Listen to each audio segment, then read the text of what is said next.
İndiyənə qədər istifadə etdiyim ən gözəl makyaj altı bazanı sizə təqdim etmək istəyirəm. Belor kremdə gördüyünüz kimi içərisi vakumludur, qalxaları qalmır. Hər bir hissəsini istifadə edə bilirsiniz. Çoxdan da 2 ildən çoxdur ki, gəlmir. Çox gözlənilən bir məhsuldur. Yeni kataloqa verilib, yeni qablaşdırmada gəlir. Əminəm ki, gələcəyi günün axşamına qalmayacaq. Elə çox sevilən bir məhsuldur. İndi sizə effektini göstərəcəm.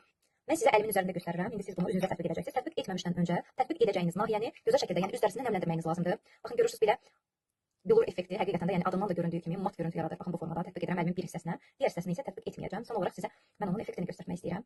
Və bir çox xanımların seviyə istifadə etdiyim, mənim isə effektinə aşiq olduğum baby face kremunu sizə göstərmək istəyirəm. Tətbiq edəcəm. Bir makyaj altı baza tətbiq etdiyim nahiyə, bir isə etmədiyim nahiyə və fərqləndirirəm. Və gördüyünüz kimi bu hissədə makyaj altı baza tətbiq etdiyim hissədir. Bu tonal vastiyə mən aşiqəm. Həqiqətən də çox gözəl effekti. Bu isə makyaj altı baza tətbiq etmədiyim hissədir. Sonda mən sizə hər ikisinin effektini göstərəcəm. Günün qarşısında çəkmək istədim ki, effektini tam sizə çatdıra bilim. Baxın bu hissə görürsüz dərinin cızıqlarına necə dolub, amma bu hissə sanki tam oturub dərinin üzərinə. Dəridə üz dərisində o qədər gözəl şəkildə Photoshop effekti yaradır ki, yəni fərqi bilmirəm videoda nə qədər göstərə bilirəm, amma həqiqətən də mükəmməl bir məhsuldur.